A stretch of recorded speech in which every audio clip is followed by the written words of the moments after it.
भर में तेजी से बढ़ते कोरोना के मामले अब बेकाबू हो चुके हैं। इस बीच महाराष्ट्र में कोरोना वायरस के लगातार बढ़ते मामलों पर काबू पाने के लिए प्रदेश के मुख्यमंत्री उद्धव ठाकरे ने मंगलवार को कड़ी पाबंदियों का ऐलान किया है। ये पाबंदियां अगले 15 दिनों के लिए लागू की गई हैं। इसमें केवल आवश्यक गतिविधियों को ही मंजूरी दी गई है।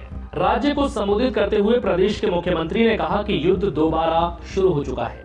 महाराष्ट्र में पूरे प्रदेश में आज से धारा 144 लागू हो गई है। इसके तहत 4 से ज्यादा लोग इकट्ठा नहीं हो सकते। हालांकि इस दौरान आवश्यक यात्रा और सेवाओं को मंजूरी दी गई है। मुख्यमंत्री ने लोगों से अपील की है कि वर्क फ्रॉम होम करें। सुबह 7 बजे से रात 8 बजे तक केवल आवश्यक सेवाएं ही जारी रहेंगी। इनमें स्वास्थ्य, बैंक, मीडिया, ई-कॉमर्स और फ्यूल शामिल है। पब्लिक ट्रांसपोर्ट सेवाएं जैसे airplane, train, taxi, auto, public बस की सेवाएं जारी रहेंगी। ग्रोसरी, सब्जी की दुकान, फल की दुकान, डेयरी, बेकरी और खाने संबंधी अन्य दुकानें खुली रहेंगी। Shopping centre, malls, film shoots और बीच इस दौरान बंद रहेंगे। होटल और रेस्तरां से खाना होम डिलीवरी और पैक कराकर ले जाने की छूट रहेगी। अगर कोई कोविड नियमों का पालन नहीं करता है तो उस पर जुर्माना लगाया जाएगा।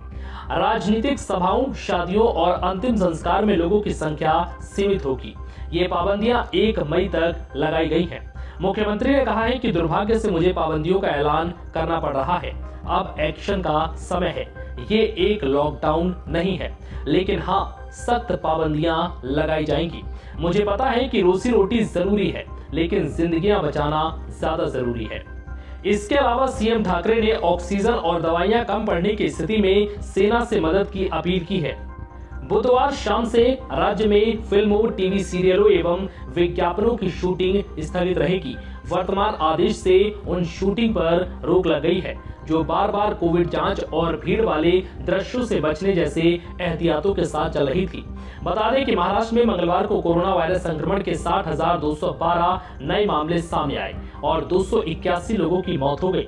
नए मामलों के सामने आने के साथ राज्य में अब तक संक्रमित हुए लोगों की कुल संख्या बढ़कर 35,19,208 हो गई, जबकि अब तक कुल 58,526 लोगों की कोरोना से मौत हो चुकी है।